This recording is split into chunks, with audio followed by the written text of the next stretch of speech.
Greetings, everybody. My brothers and sisters, I salute everybody. Uh, we are here once again to teach. You are welcome to the Wounded Civilian Political Classroom. In this place, nobody remain a fool because we teach the people proper here.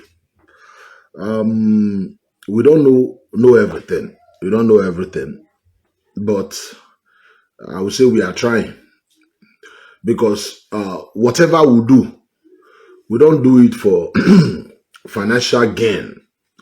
We don't do it for material things or money. We do what we do from our heart. You see, I was talking to one of our brothers today who called me and we talked for almost Urobo guy, Urobo man. We discuss politics. We discuss Nigeria. I let him understand. Anybody that want to be governor or president or a senator in Nigeria, it doesn't matter how the person put it. That person wants to be a president, is pursuing his own dream. He wants to fulfill. He wants something. It's not because of the people. That's what some people think. Like somebody wants to be governor. Some people that die for them. Some people that fight for them. Some people create, how am I going to put it, become enemy of their family, fight their brother, fight their friend, just to support. People have called me and asking me some silly questions about some politician. I should support this kind of politician. To the extent we're almost quarreling. So, to me, why are you quarreling with me over somebody that is pursuing his own dream? He wants to be president. He wants to be president, not because he wants to be president because of Nigeria.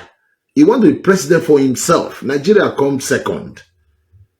Everybody, governor, president, every politician want to be senator, they want to be president, they want to be governor for themselves first. So that when they are gone, you can say, oh, the former president. He's pursuing a goal. He wants to do something for himself. That's the reason why they contest, they lose, they contest, they get, they lose. Some of them cry. Is it because they love the people? Did Buhari love the people? Buhari, we are contesting and losing. He cried on national television. With what is happening now, did Buhari love the people? No, he was pursuing his own dream. He wants to be president again because the time he ruled Nigeria was not up to, I think, a year plus. Was not enough for him. He wanted to do like others. Obasanjo was former head of state and he became the president for 8 years. He wants things like that too. Jonathan was there for 5 years plus. He wants to recontest so that give him another 4 years, then it will be almost 10 years in office. Does it mean Jonathan loved the people? No. It was for himself first. That's the reason why the good book will say, love your brother as you love yourself.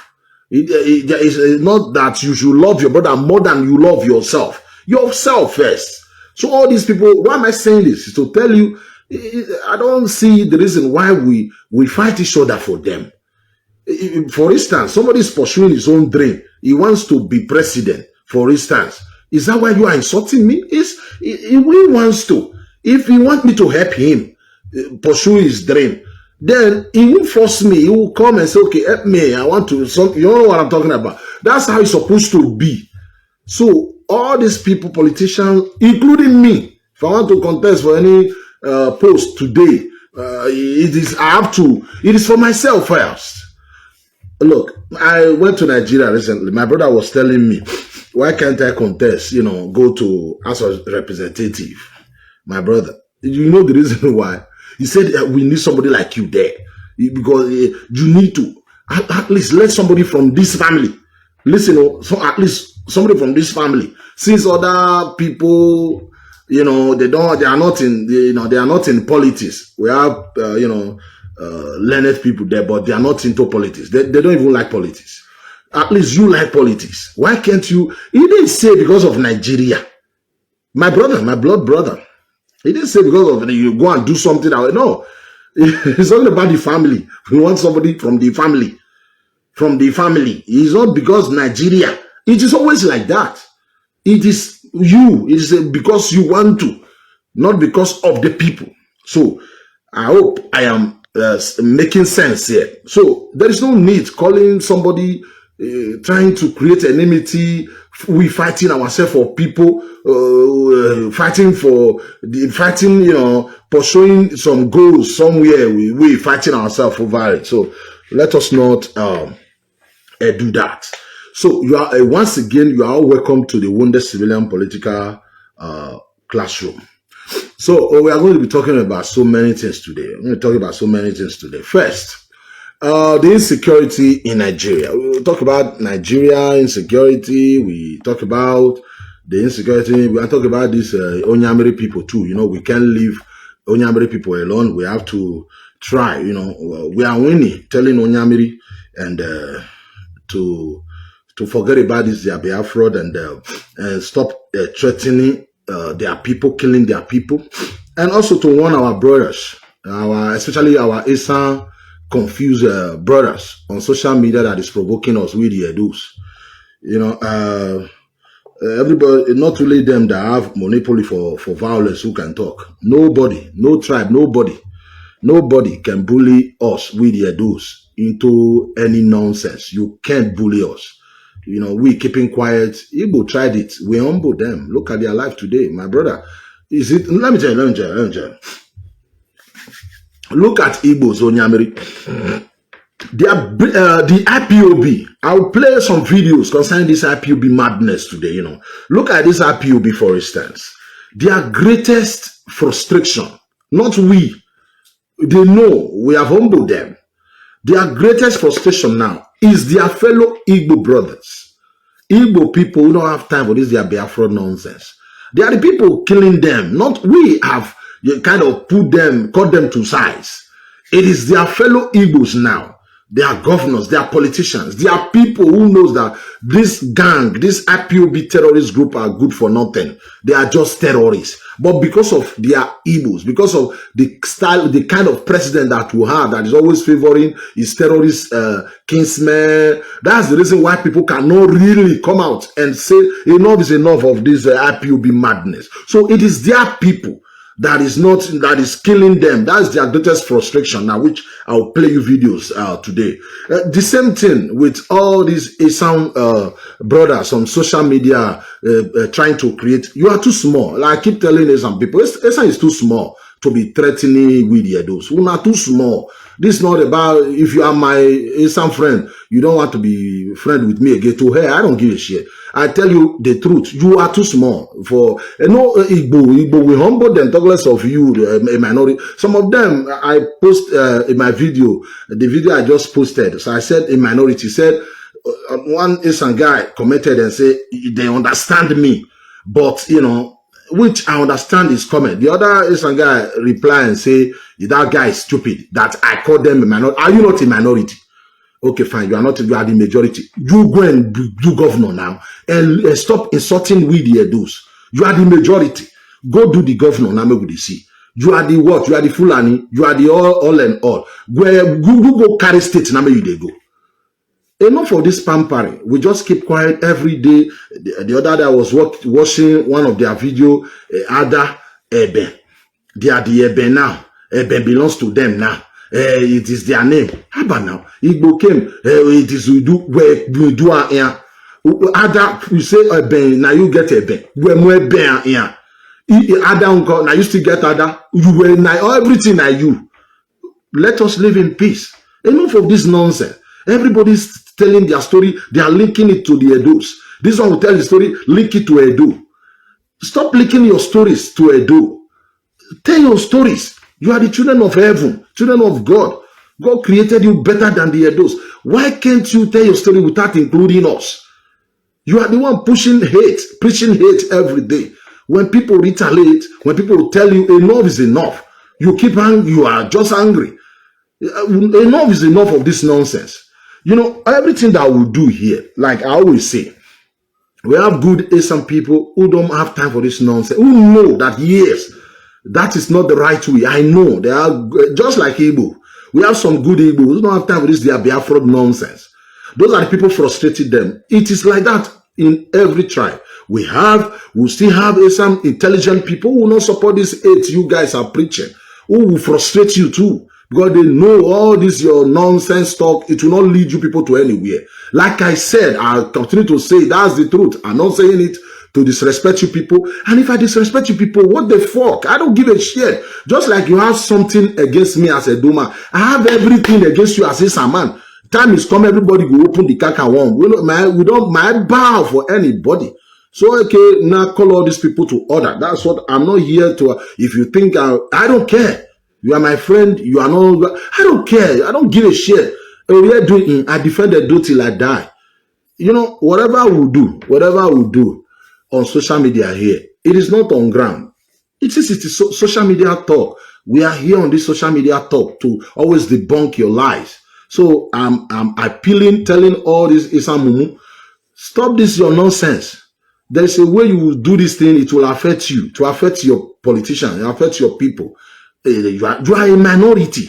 Your tribe is not up to 200, 300, 400 population. The vote coming from your small land there is not up to 50,000. You are a minority. This is the truth. You are a minority.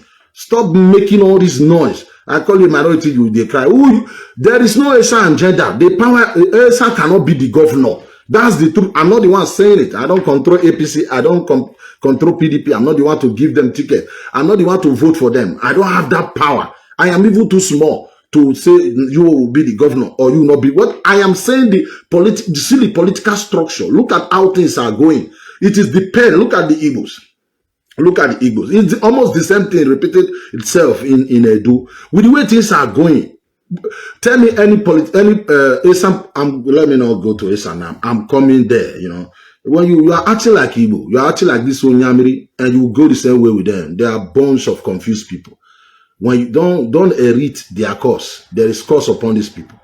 They have been, you know, when we are fighting these Igbo IPOB monkeys, you know, some Esan, you know, they feel, you know, I don't know what is wrong with some people. Like, look, we are not related with the Esan. We are different people. We don't know Una at all.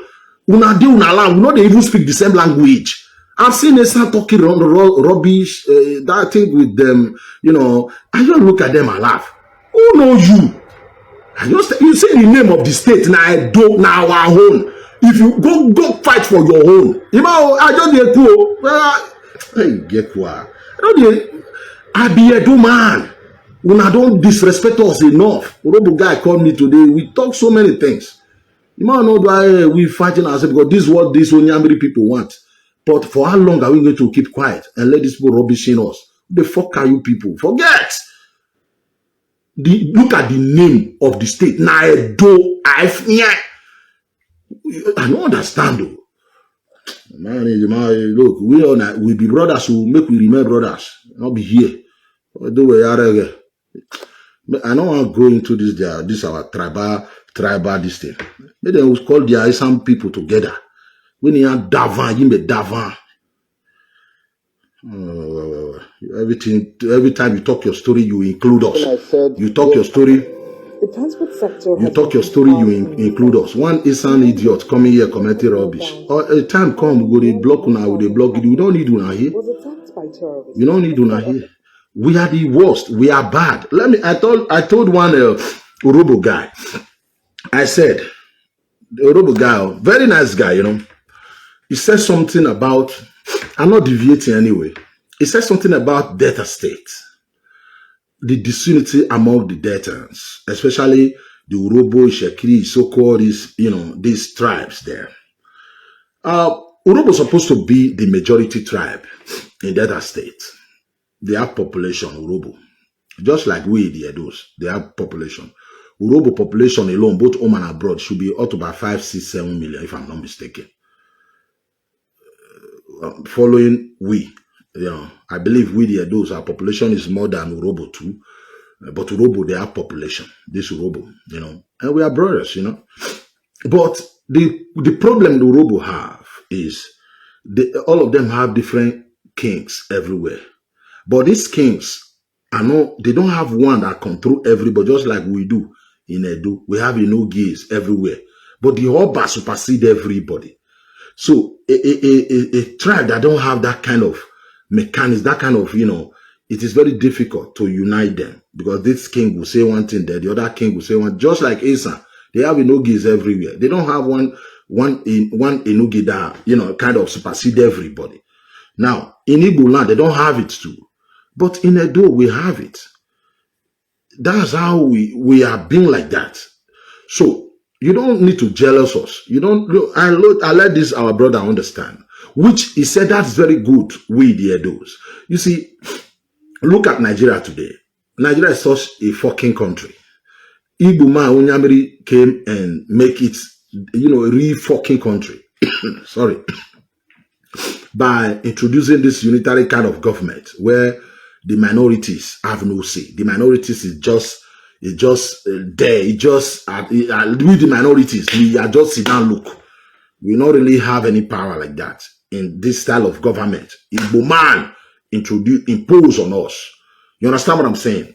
I said, okay, we cannot just come out now and say I want to be president. We can't. We don't have the vote. We don't have the numbers.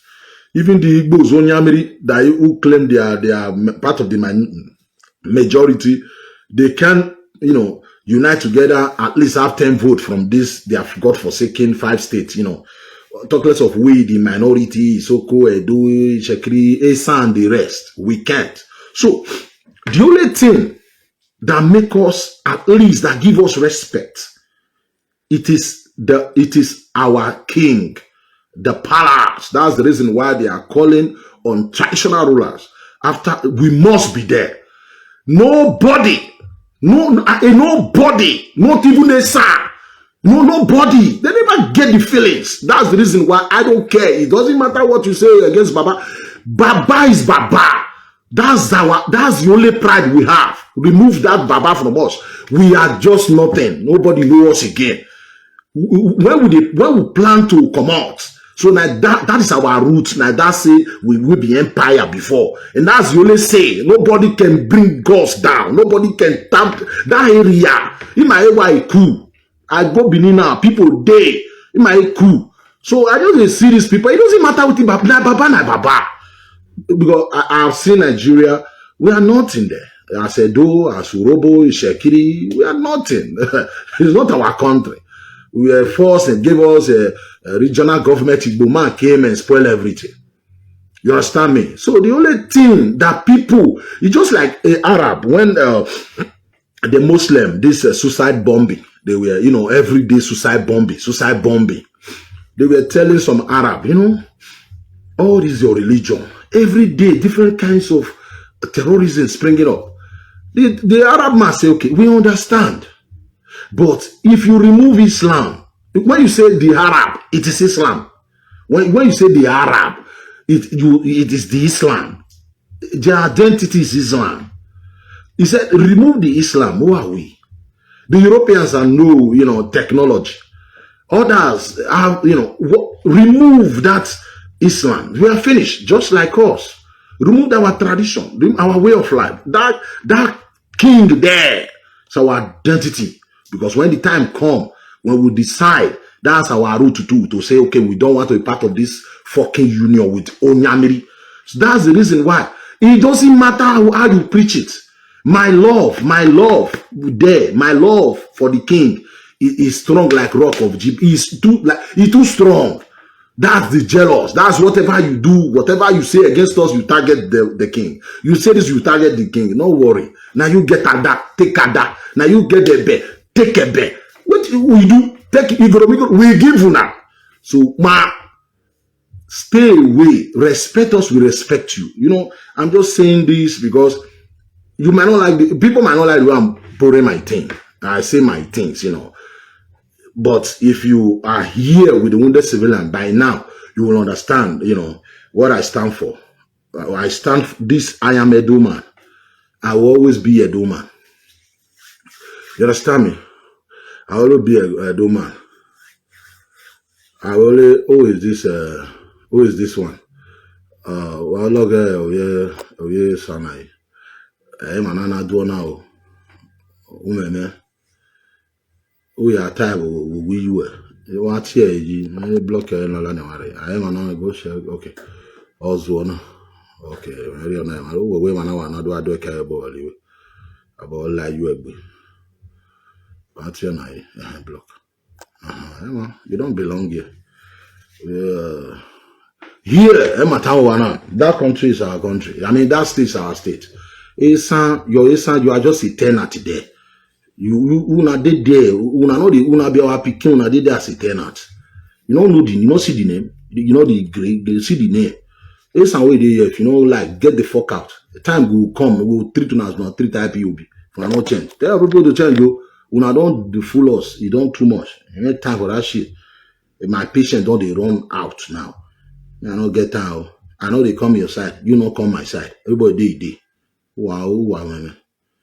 It's an my way by Mokoko.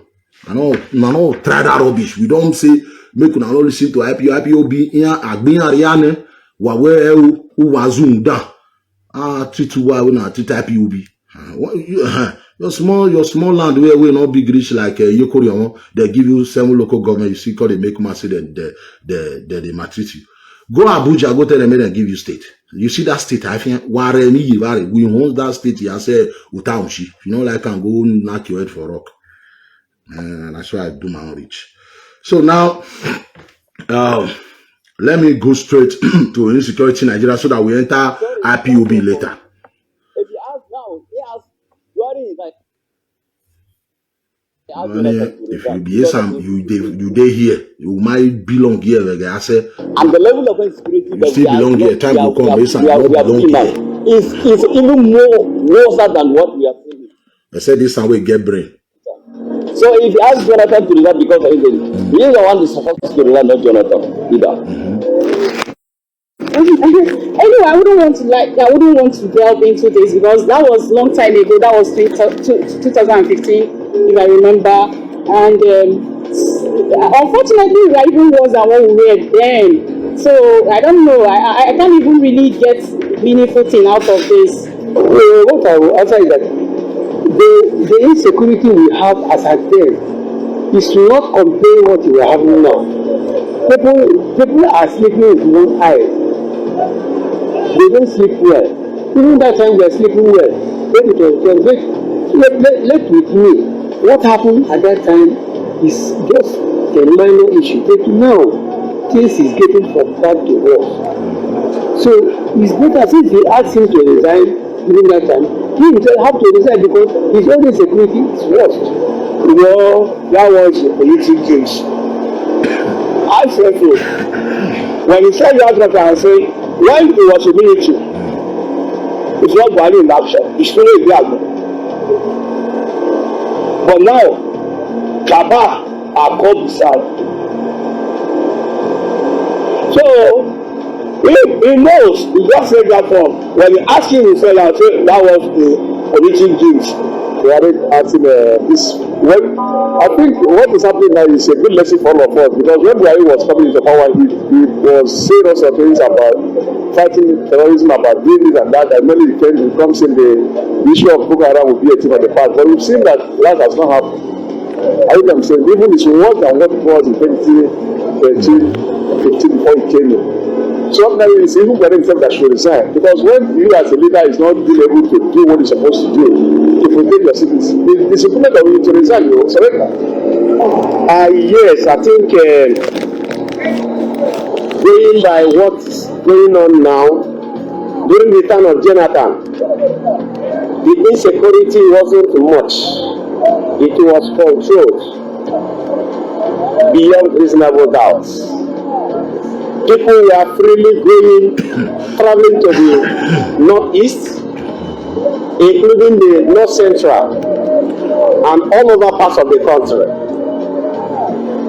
Insecurity. Now, Buhari asked Jonathan to resign. We are the wounded. When Buhari was campaigning for his aspirations to become Nigerian's president, We are the wounded. The truth is what we believe here.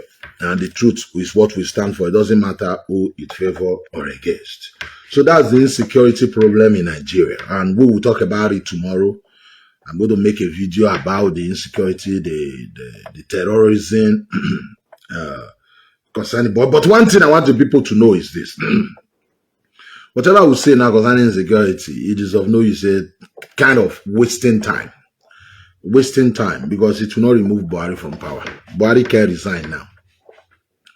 This is what we're supposed to do, maybe 4 or 5 years ago, and we failed. So for that, doing it now is of no use.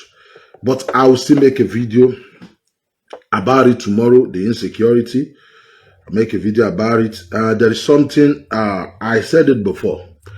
But let me play you a video here concerning Atiku. You said known for trade finance came from the north. Atiku. So Nigeria politics, it is complicated. Some people don't understand it. They don't understand Nigerian politics like that. There are ways of I have a way, my own special way of doing things. My own special way of doing things. I said, we don't know who APC is giving their ticket to yet. Some people are suspecting Tinubu, and they don't like Tinubu, and it's good,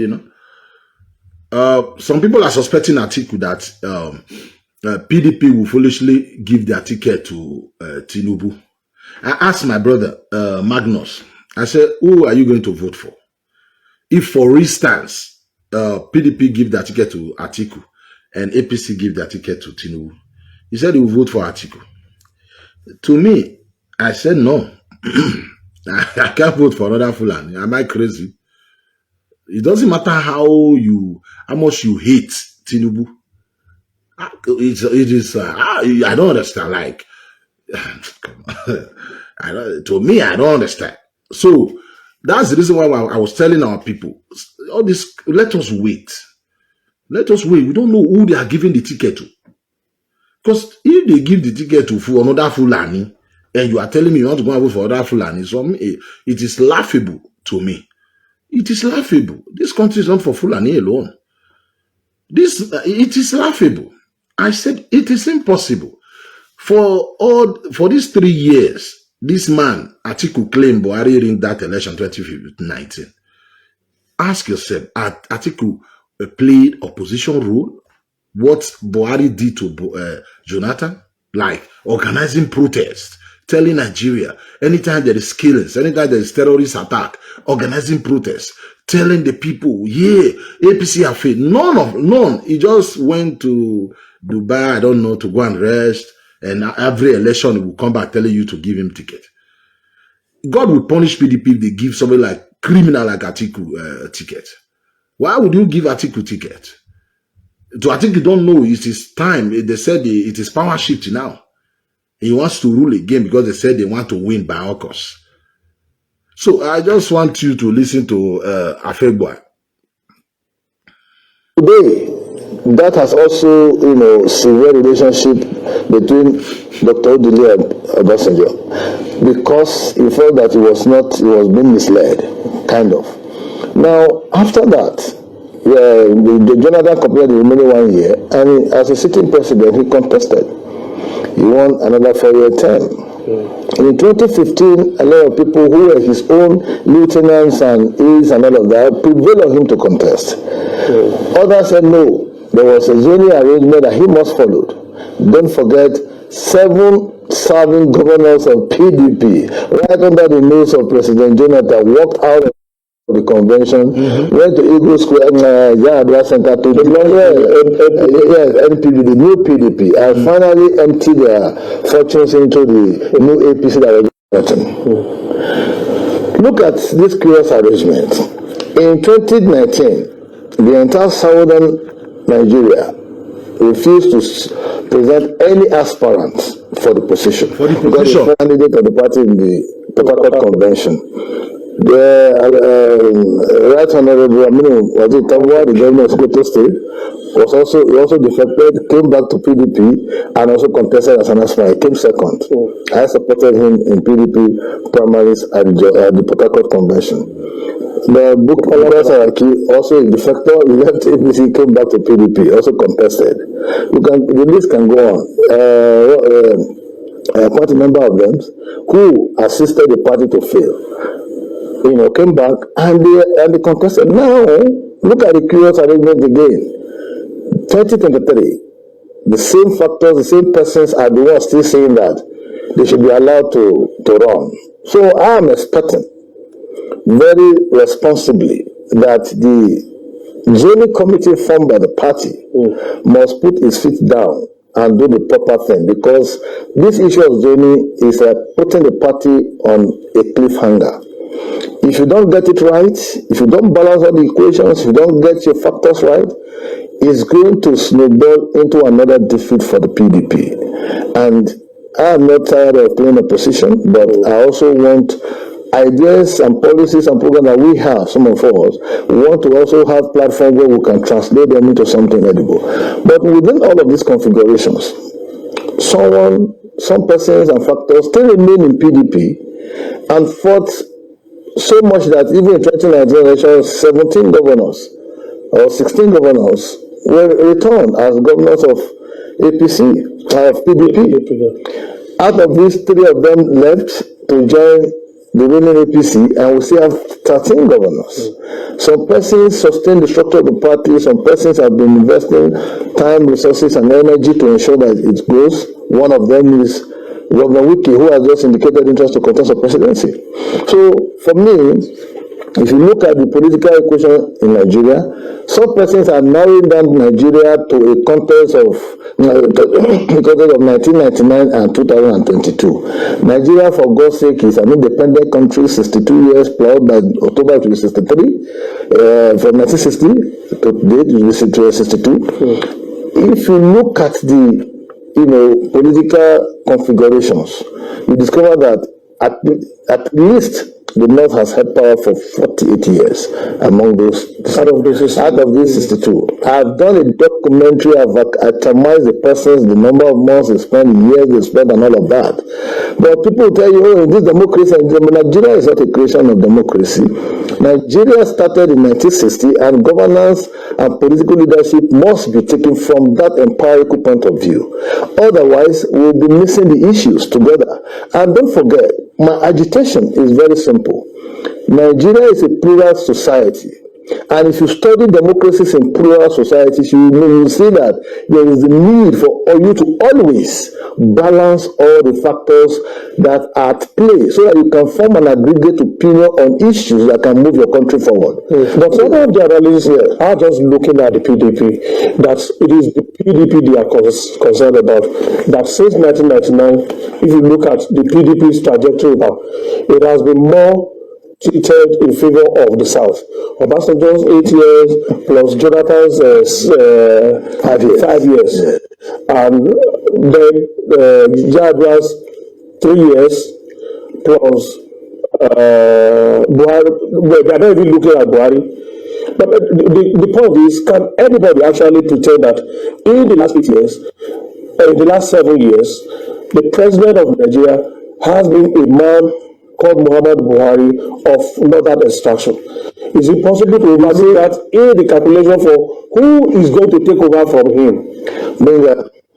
You see, I was going to land on that, my point of balancing all the equations in a plural society so that you can get the stability you require for you to drive governance. If there's no political stability, you can't pursue all your policies and programs as captured in your manifesto and implement for the good of the good and well-being of the citizenry. So the point is, when I hear this kind of narrative like you just painted, I chuckle in disbelief. It's like trying to be clever by half. President Muhammadu Buhari is a president of Nigeria elected under the platform of APC to govern the good people of Nigeria. He's called President and Commander-in-Chief of the Armed Forces. Anybody who becomes president through any platform presides over the country, does not preside over his party. His policies and programs, as enunciated in their manifesto, will affect the generality of all of us. And that is why across political parties, across race, across tribes, across geopolitical zones. So when I hear this kind of narrative, I'm beginning to wonder, is there something somewhere? Are some persons taking alcoholic? As if we put the country on hold when the PDP time ended. And then the PDP starts puts it on again. It's very ridiculous. Very, very ridiculous. In fact, I listen to people who have PhD in political science. When they come up with some analysis at times, you begin to wonder, where is intellect in all of this? It's just, what are we asking for? Just a little thing. Give Southern Nigeria opportunity to present candidate. APC has said that they are going southwards to pick their candidate. Fine. PDP should do similar thing. Some persons are coming up with calculations that no, if APC is going southwards, we should take a candidate from the north so that we can defeat APC and all that. Who told you that you can defeat the APC like this? You take a candidate from the north. Who told you? How much of these persons parading themselves have the political stamina and stature to actually rally the votes? In 2019 election, from the Elijah Atiku Abubakar stood for election, and he's from the northeast. It's from Adamawa State. He defeated Buhari with 28,000 votes in his home state of Adamawa. He defeated in Borno, next door neighbor, he got 71,000 votes, where the APC was costing him with about 549,000 thereabout. In Yobe, he scored 51,000 votes, when the Buhari was costing about 470,000. In Banchi, the same thing. You see, by the time you look at the northeast, we only literally won one state. Yeah, and the argument is that all of that will change in 2020. No, you see, who is against a southern candidate? I keep saying this.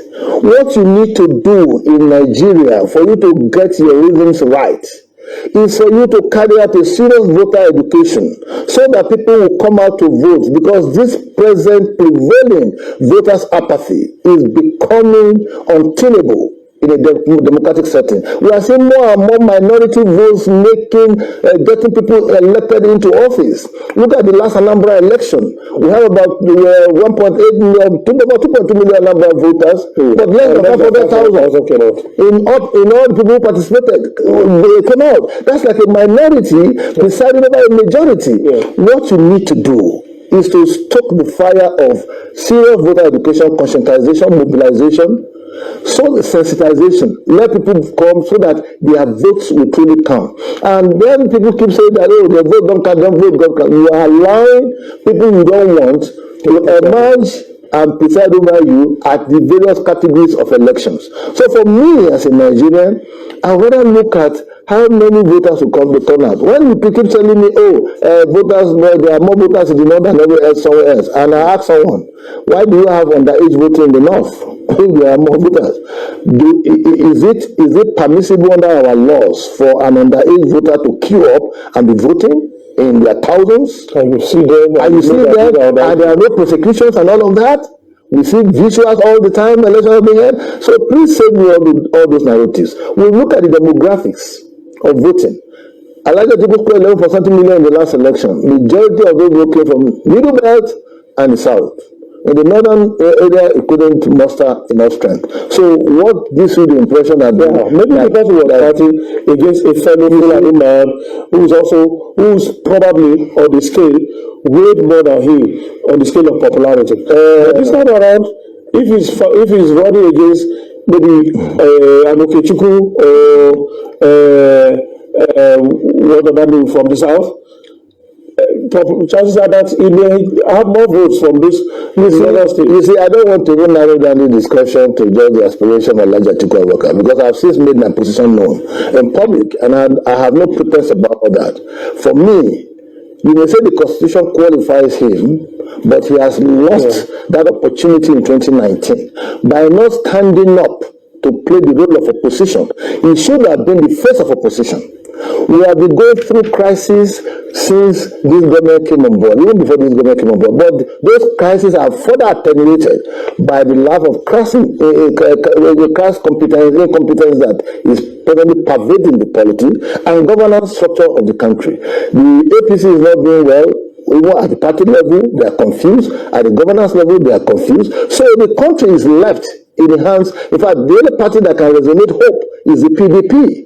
And within this PDP, someone ought to play the face of opposition. That's the candidate of the party in the 2019 election. Rather than play that role, the man escaped to Dubai, stayed 2 years. When he heard that the issue is being blown for a renewal, a commencement of the process of politicking, he came back. And I'm saying that no, as Kassim Afegbua, I will not defect to such kind of scenario. Look at Zelensky in Ukraine, standing firm and insisting that even if he has to be killed, let him be killed right on his soil because he wants to die for his country. That is how you know leaders and leadership that is pro-people, pro-masses, and that are ready to take up the gauntlet where it matters most. So for me, I've said it quite clear.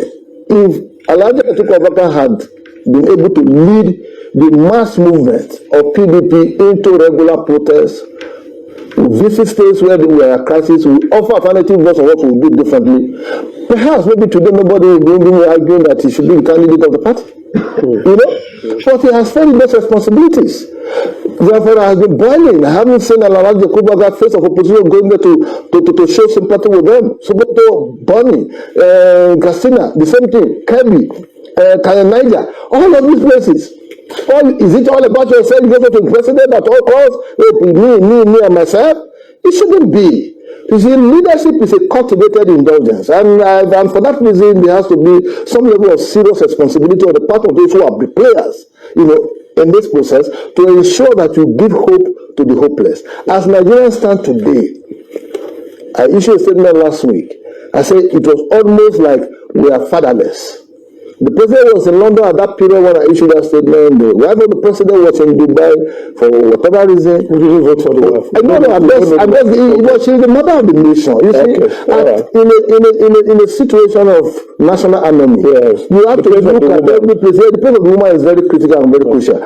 The country, the first scarcity was the order of the day. Darkness, Nepal was nowhere to be found. We were all in darkness. Economic dislocations, impoverishment, unemployment, name them. All the halitosis that make a country to be sick were symptoms of a symptoms of a failed state. We all staring at all of them. And we didn't hear the voice of the opposition man, who should be the one calling the shots and leading us on the street to protest. In 2015, President Buhari at his age was still protesting all over the place.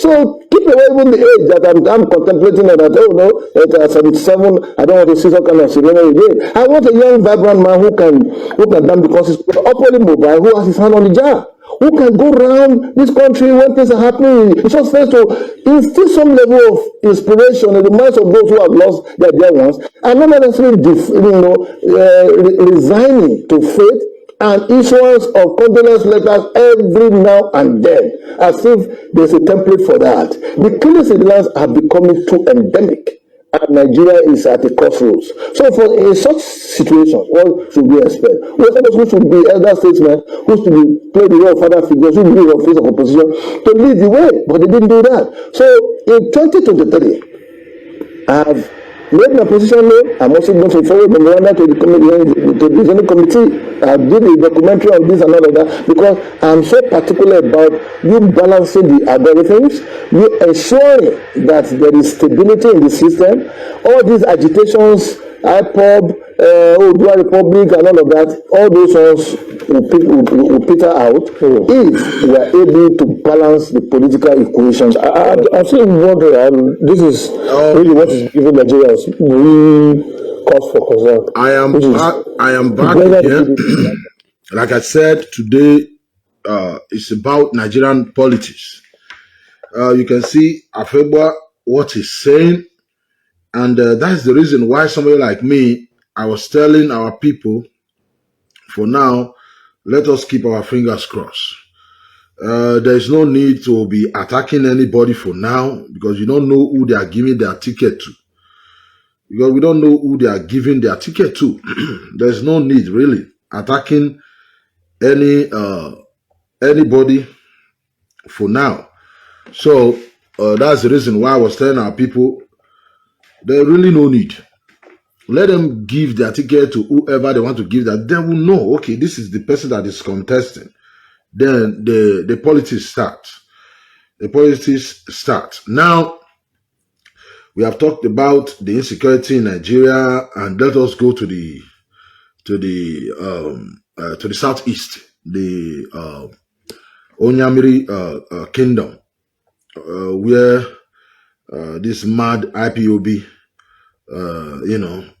do their Onyamiri thing. Like we always say, it's our responsibility to always educate these fools. Tell them, there is still hope for them if they will repent, if they will change their way. So there is hope for them